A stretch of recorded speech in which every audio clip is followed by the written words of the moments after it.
E aí, galera, tudo bem? Quem fala aqui mais uma vez é o professor André Nasserara. Vamos lá, estamos junto para mais um vídeo aqui no canal. Vamos estudar hoje mais um novo comando aí do nosso curso de linguagem C, Czão das massas aí, aula 12, né? Vamos estudar hoje o switch, cara, que é uma estrutura de seleção ou estrutura de decisão bastante utilizada em situações onde você precisa fazer comparações exatas, né? Como, por exemplo, criar um menu, né? Então, o switch ele é muito indicado para essas comparações exatas, tá? Antes de a gente começar a estudar o switch, eu vou pedir que tu deixe um like aí no vídeo, cara. Se tu não for inscrito no canal, se inscreve aí, pô, deixa um comentário aí.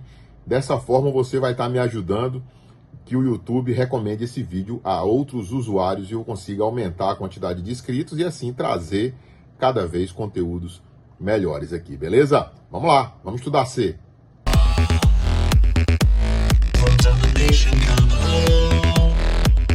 Vamos lá, gente. Vamos dar continuidade à nossa aula de introdução à linguagem C, né? Nossa aula de número 12, né? Nós vamos conhecer hoje o switch, né? Que é uma estrutura de decisão, assim como o C, né? Que tem algumas diferenças, algumas aplicações diferentes do C, mas que pode ser utilizada de maneira elegante, principalmente para menus, né? Escolhas exatas, né? O switch tem essa característica aí, tá? É uma estrutura bem conhecida de quem programa, né? Então, o comando switch é uma estrutura de seleção ou de decisão em C, né? A estrutura se aplica também ao C++, utilizada quando uma variável pode assumir diferentes valores discretos, exatos, né? Então, ela tem essa funcionalidade. Cada valor deve executar um bloco de código específico. Então, o switch é mais ou menos assim: se a variável assumir um valor X, ela faz isso. Se ela assumir um valor Y, ela faz aquilo. Então, ela se aplica a valores discretos, valores exatos, né? Desse jeito, né? Então ela tem essa funcionalidade. Por exemplo, aperte 1 para não sei o que, aperte 2 para não sei o que, né? Como a gente vê, por exemplo, naqueles call centers, né? Quando a gente liga, né? Digite 1 para falar com fulano de tal, 2, entendeu? Isso aí é como se fosse um switch. Em muitos casos, ele torna o código mais organizado do que uma sequência de if else, já que ele tem essa aplicação aqui, né? Então aqui ao lado a gente já tem aqui um exemplo de como é que o switch funciona. Então eu tenho aqui uma variável n, que inicialmente assumiu o valor 0, né?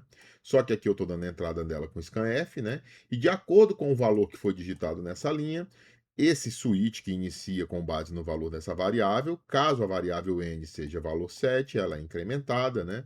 Caso ela seja valor 8, vai imprimir em tela e assim sucessivamente outras coisas, tá? A gente vai estudar a sintaxe bem direitinho aqui agora. Então, essa daqui é a sintaxe do switch. Como é que o switch funciona? O switch funciona assim: é switch expressão. Onde essa expressão aqui é uma variável, é um var aqui qualquer, que você vai colocar entre parênteses aí. O bloco, como qualquer coisa em C, abre com abre chaves e fecha com fecha chaves, certo? Então, você tem aqui que essa variável que vai estar no local aqui onde está escrito expressão, ela pode assumir o valor 1, o valor 2, o valor 3 ou um default, né? Caso ela não se encaixe em nenhum desses daí, que a gente usa o default para isso. Caso essa expressão coincida, seja exatamente igual a valor 1, ele vai executar todos os comandos que estão logo a seguir do case, né? Por isso que chama switch case, já deve ter ouvido falar essa informação, né? Switch case, porque é switch case. Então, escolha, caso seja valor 1, ele vai executar esse bloco de comandos e cada case deve se encerrar com um break, né? Então, tem um break que é para encerrar o case.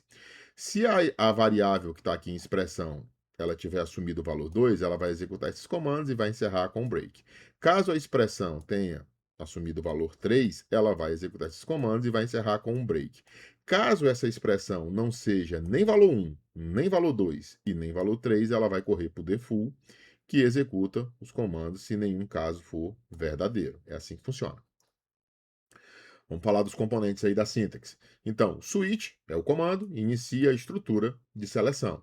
A expressão normalmente é uma variável do tipo inteiro ou char, né? Já que, como a gente viu lá atrás, presume-se valores exatos. O case representa um valor específico que será comparado com cada expressão, né? Caso a variável seja 1, caso seja 2, caso seja A, caso seja B, né? Que eu botei char aí também, então valores exatos.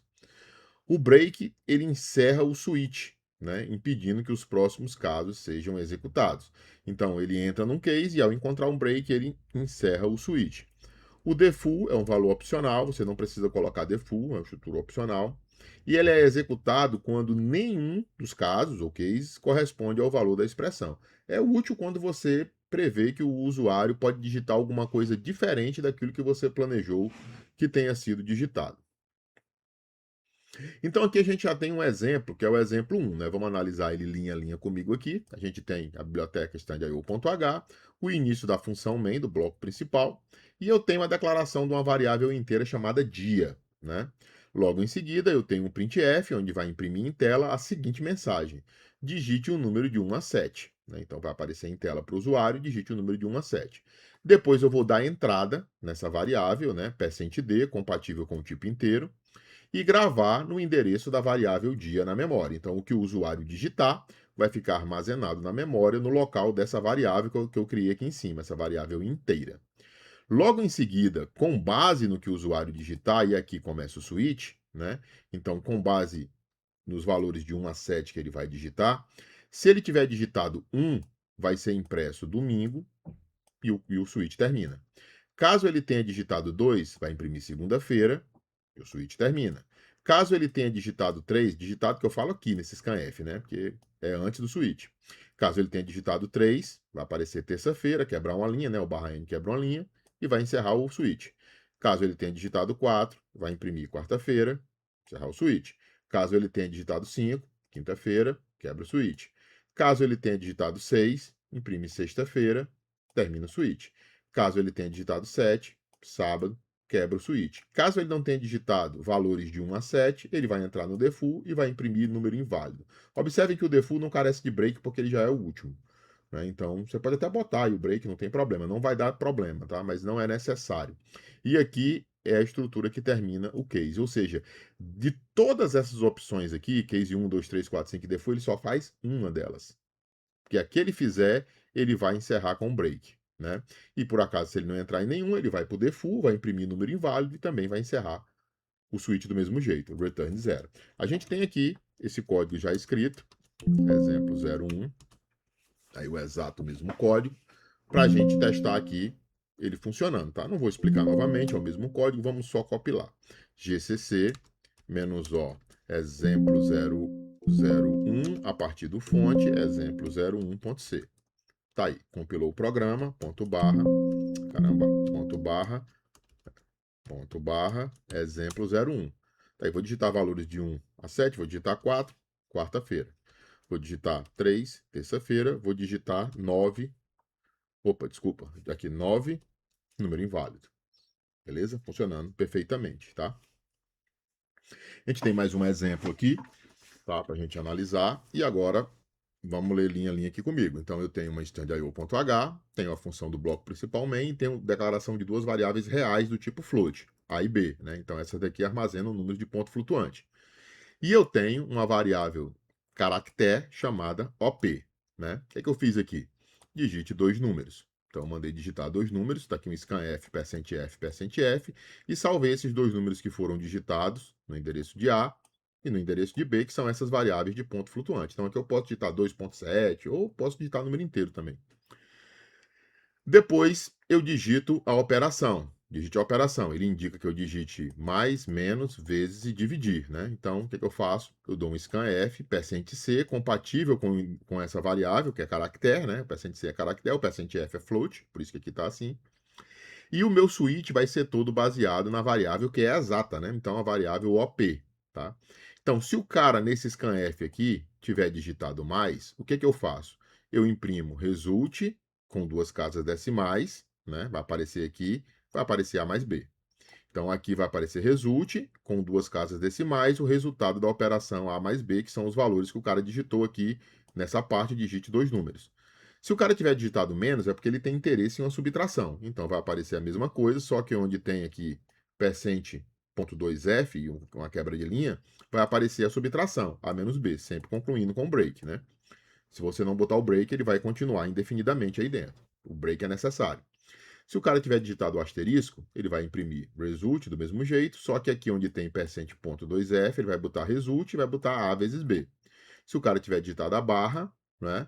E, olha só que interessante, se ele tiver digitado a barra e o B for diferente de zero, já que não existe divisão por zero, aí então ele imprime o resultado da divisão, né? Se não, ele vai imprimir, olha só, um sim, um se não aqui dentro de um switch, que interessante, né? Então, se o B for diferente de zero, ele vai imprimir o resultado da divisão de A por B. Se não, ele vai dizer erro, divisão por zero, e vai quebrar uma linha e terminar também o switch.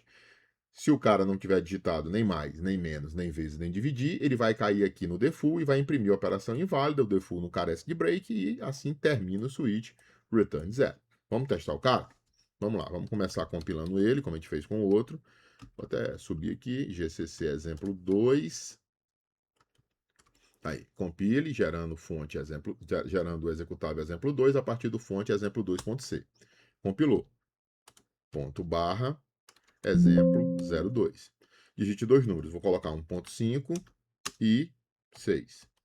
A operação que eu quero, vou começar pela mais simples, adição. Tá aí, 7.50, né? O switch me encaixou de acordo com o mais na adição e exibiu o resultado 7.50, certo? Vamos lá, vamos fazer mais uma vez aqui. Vamos colocar dois números, vamos colocar 1.8. Na verdade, não coloquei o outro aqui. 4. Vou botar menos. Resultado é menos 2.20, certo? Vou rodar mais uma vez e vou fazer aquele esquema da divisão por zero. 2 e 0. Operação, divisão, erro, divisão por zero. E se eu colocar uma operação que não existe, sei lá, vou botar dois números aqui. 2, 1 e 5. Vou botar uma operação que não existe. Ó, operação inválida. Beleza?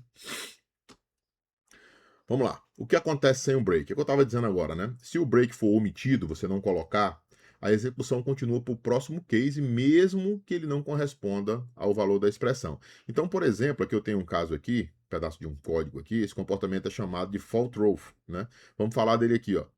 Então, você tem aqui um int x2, ou seja, declarei uma variável inteira x, atribuí a ela o valor 2 e fiz um switch com base no x. A gente sabe que o x vale 2, então ele vai cair nesse case aqui. Mas observem que esse case aqui, assim como os outros, não tem break.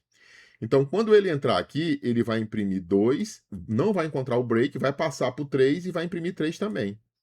Certo? Então, o break serve para ele terminar. Se ele não encontrar o break, ele vai continuar. Por exemplo, se eu tivesse colocado 1 ao invés de 2 aqui, ele iria imprimir 1, 2 e depois 3, e imprimir tudo, porque ele não encontrou break no caminho. Ele só vai parar quando encontrar o primeiro break.